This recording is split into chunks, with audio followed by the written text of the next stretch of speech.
Hola, ¿cómo están? De nuevo un placer para nosotros llegar hasta sus hogares a través de su canal 14. ¿Cómo les ha ido? Gracias por ser parte de su programa Levántate y Camina. Una vez más, súper agradecidos con Dios por permitirnos llegar hasta ustedes y por ustedes abrirnos las puertas de su hogar. Hace un par de semanas ya empezamos a trabajar un tema muy interesante. Estamos hablando acerca de un librito que se llama Tu Palabra Me Da Vida, pero saludemos primero al padre Froilán, a ver cómo está, cómo amaneció, cómo le atardeció, cómo le anocheció.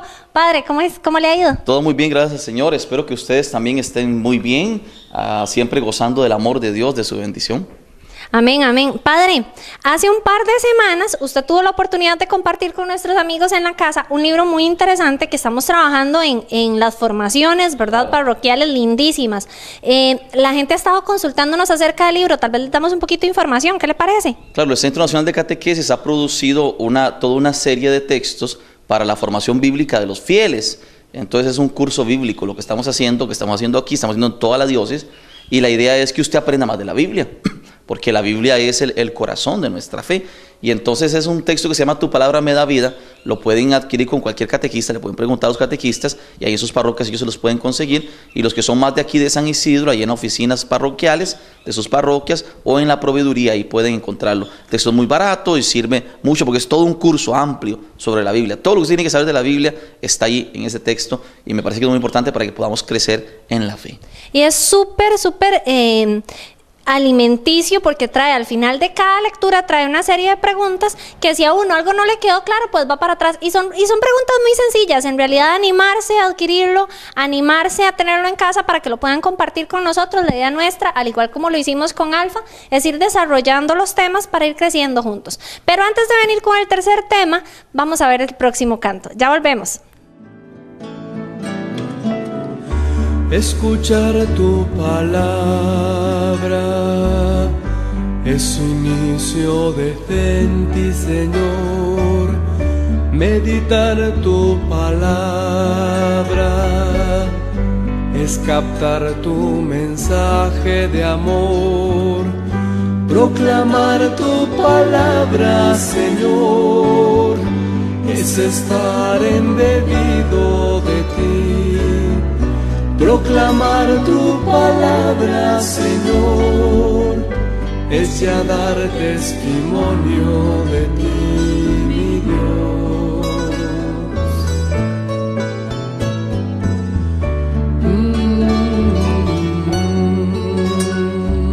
Escuchar la palabra de Dios es elevar el espíritu a las alturas de la sabiduría divina.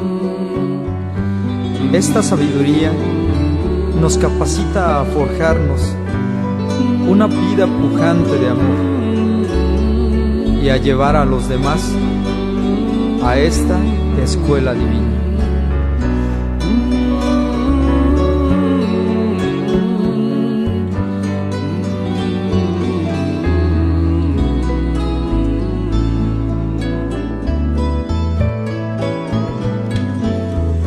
Escuchar tu palabra es inicio de fe en ti, Señor. Meditar tu palabra es captar tu mensaje de amor. Proclamar tu palabra, Señor, es estar embebido de ti. Proclamar tu palabra, Señor, es ya dar testimonio de ti, mi Dios. Na, na, na, na, na. Na, na, na, na, na. Na, na, na, na, na.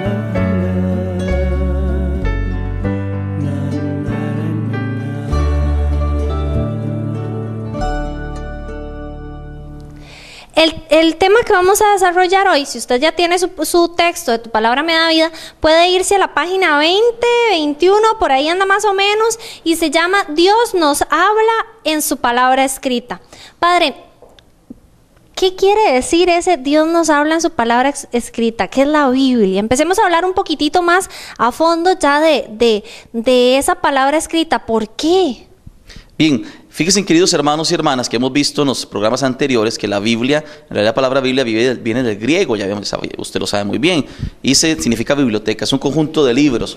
La Biblia no es un libro, la Biblia es un conjunto de libros. Fíjense, eso es importante tenerlo presente, 73 libros que organizados de distintas maneras manifiestan toda la acción salvadora de Dios en medio de su pueblo, en el pueblo de Israel y en la iglesia. Entonces es importante tenerlo presente. Aquí lo vamos a tratar hoy, es por qué entendemos que la Biblia es palabra de Dios. Porque alguien puede decir, bueno, para mí es un texto cualquiera, para mí la Biblia dice cosas muy bonitas, pero no es palabra de Dios. Bueno, aquí queremos tratar porque es palabra de Dios. Hay que entender lo que significa palabra de Dios.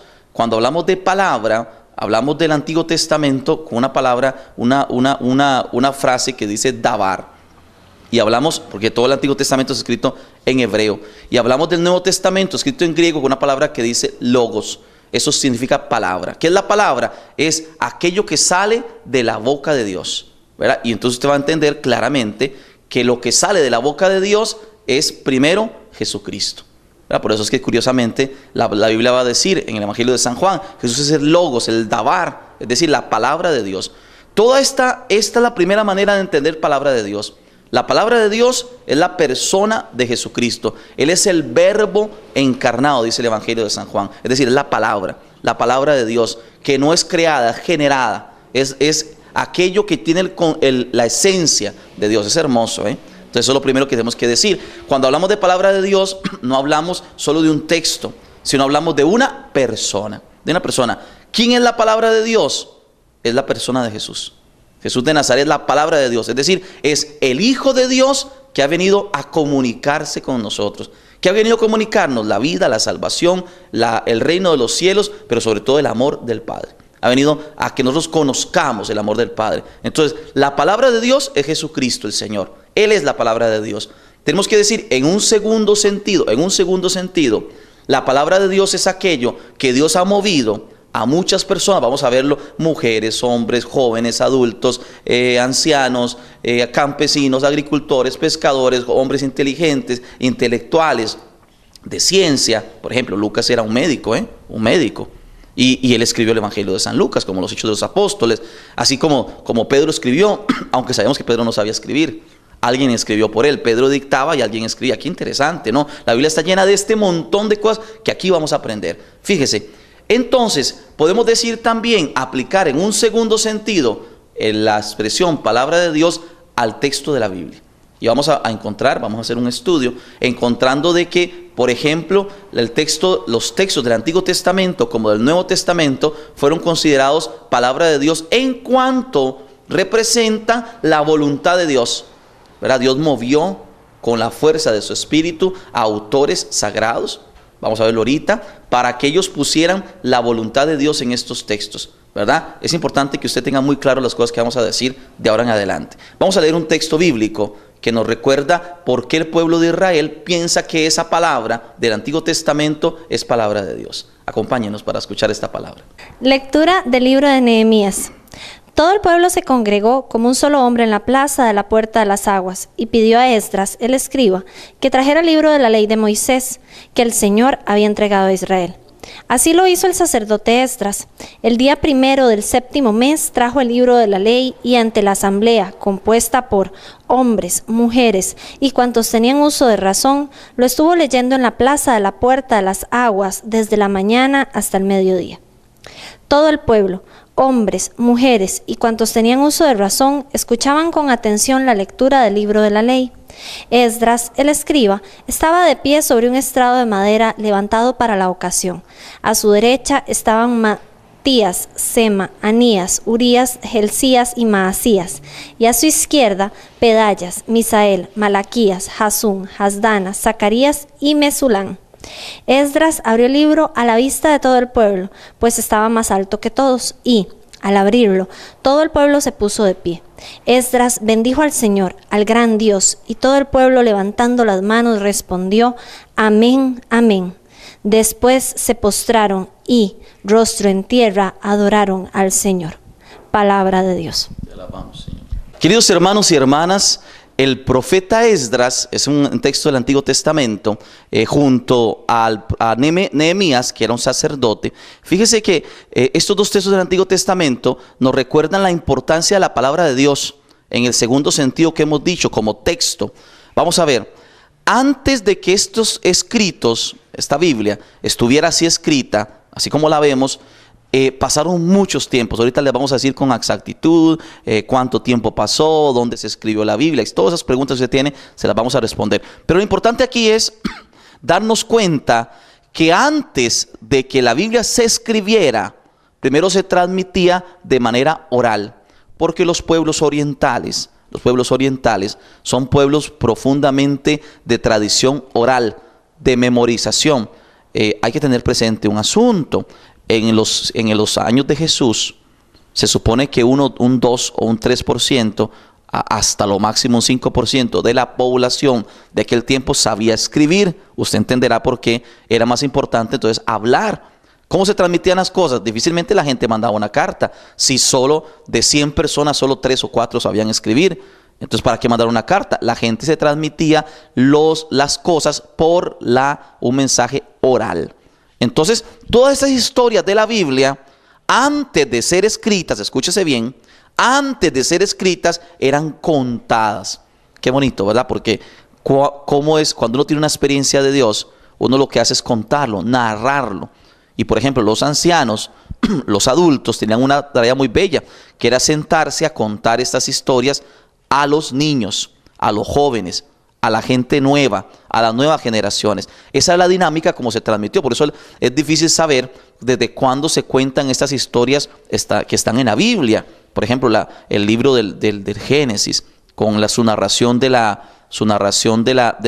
creación del universo, las historias de la liberación de Israel, de Egipto, de Babilonia, etcétera, etcétera, se fueron transmitiendo por la narración, no solo por los textos escritos. Muy poca gente sabía leer y escribir.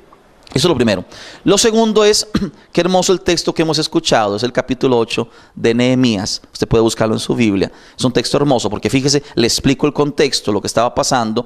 El pueblo había sido llevado a la esclavitud allá en el siglo VI antes de Cristo, a la esclavitud de Babilonia, ¿verdad? ¿Se acuerdan ustedes? Nabucodonosor llegó y sitió a la ciudad, destruyó Jerusalén, se llevó a los más importantes para Babilonia. Y fíjese que después de unos años, cuando Dios muere el rey y viene un rey nuevo llamado Ciro, este rey deja libre al pueblo de Israel y le concede la libertad y invita a la restauración de Jerusalén.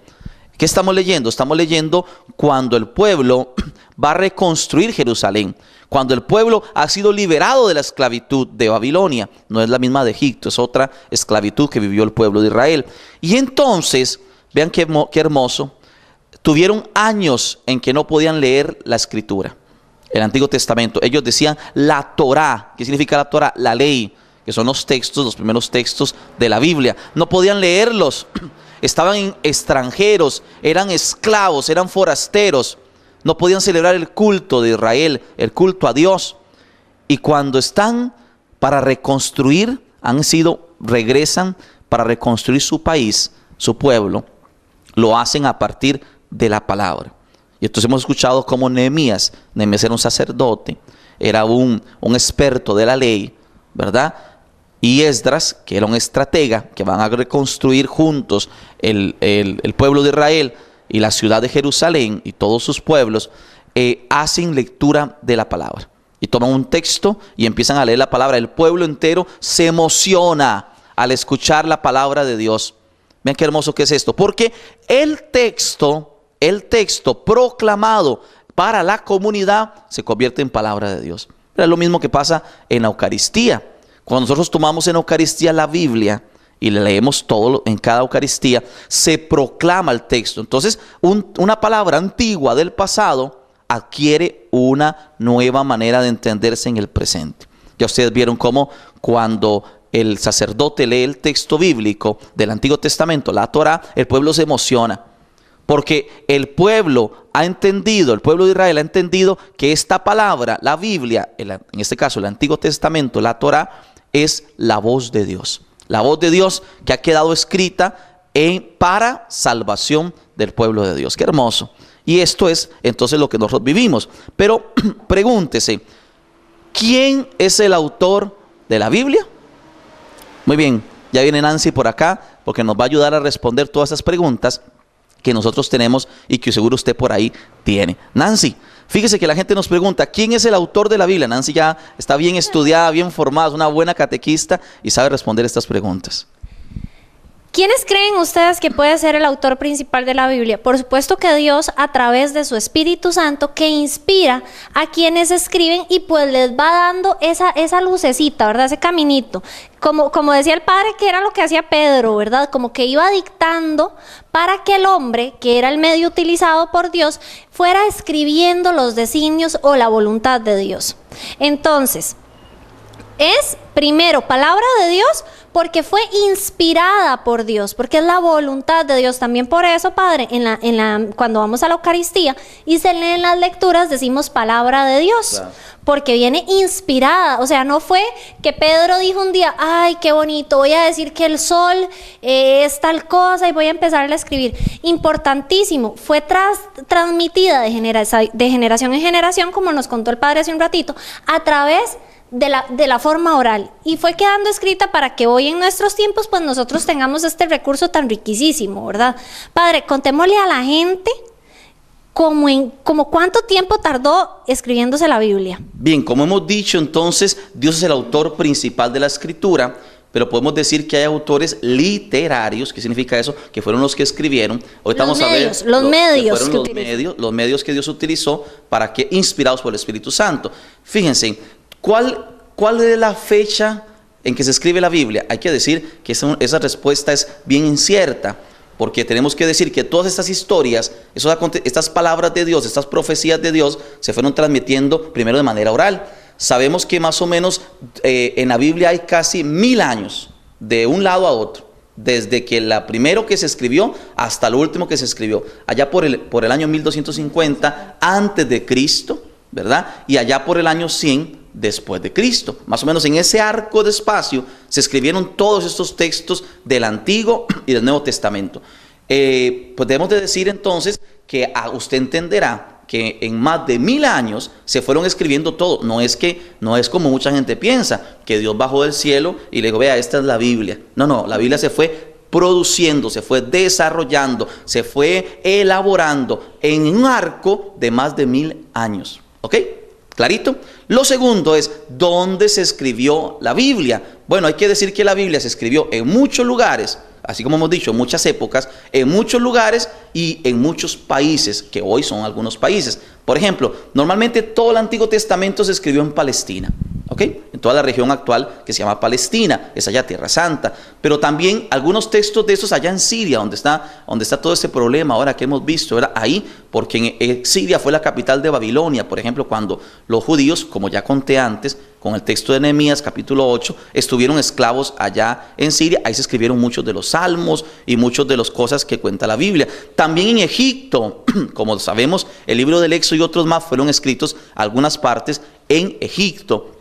El Nuevo Testamento, ¿dónde fue escrito el Nuevo Testamento? Ciertamente en el lugar donde Jesús nació, Nazaret, Palestina, en Jerusalén, en esos lugares, pero también hay que decir que, por ejemplo, muchos de estos escritos fueron hechos en toda Asia Menor y también en Europa. Por ejemplo, muchos de esos textos fueron escritos en Italia, en Roma y también en Grecia y en otros países de aquel entonces. Eso es importante tenerlo presente porque esto va a afectar de manera positiva la redacción de la Biblia, ¿verdad? El tiempo, el lugar, la cultura, ¿verdad? Por ejemplo, cuando a mí me dicen, usted tiene que expresar este mensaje, yo lo voy a expresar según la cultura que yo tengo, según la formación que yo tengo, según los conocimientos que yo tengo, ¿verdad? Hay gente que le pide a la Biblia cosas que la Biblia no puede dar, ¿verdad? Por ejemplo, la Biblia va a respetar, la inspiración de Dios va a respetar los conocimientos que tenía el autor de la época, ¿verdad? Sobre Dios, sobre la cosmología, sobre la ciencia, etcétera, etcétera, etcétera. Entonces, teniendo claro que la Biblia es un conjunto de libros que se han escrito por un arco de más de 1000 años, por Dios el autor, pero motivado, moviendo, inspirando a muchos autores literarios para que escribieran la voluntad que Dios tenía para nosotros. Y esto ha llegado hasta nosotros hoy como una gran riqueza. Conclusiones. Palabra de Dios porque es inspirada por Dios. Tiempo, más de 1000 años, en diferentes lugares y épocas, inspirada por el Espíritu Santo, y además de que se fue redactando como de generación en generación, ¿verdad? Tenemos que tener eso clarísimo. Ya volvemos para cerrar con nuestra oración.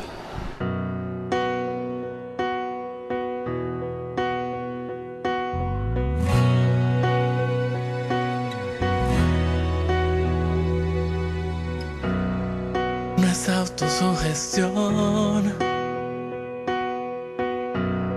ni un lavado de cerebro. Desde pequeño te siento, Señor. Tampoco es una leyenda, no, menos algo intelectual. Solo tienes que mirar alrededor. Si tu vida ha sido de gran bendición, a Cristo hay que vivirlo.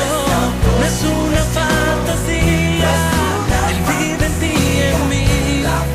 Tienes que creerle al gran desconocido, y no existen palabras que puedan describirlo.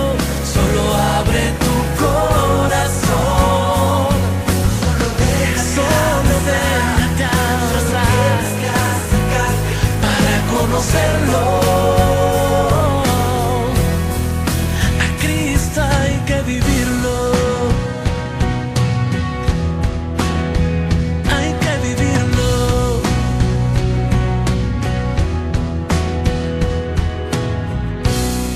Tampoco es una leyenda, no, menos algo intelectual. Solo tienes que mirar alrededor. Si tu vida ha sido de gran bendición, a Cristo hay que vivirlo. No es una fantasía, Él vive en ti y en mí. Tienes que creerle al gran desconocido, y no existen palabras que puedan describirlo. Solo abre tu corazón, solo déjate abrazar para conocerlo. A Cristo hay que vivirlo.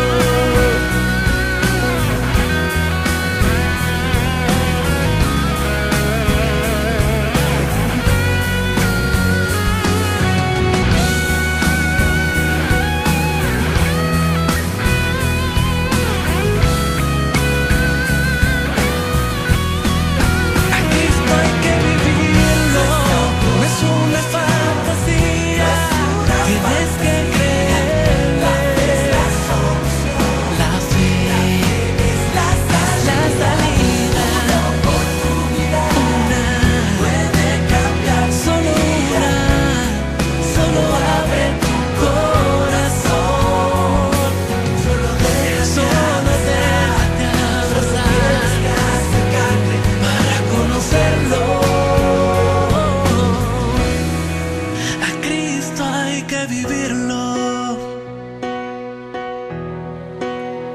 hay que vivirlo.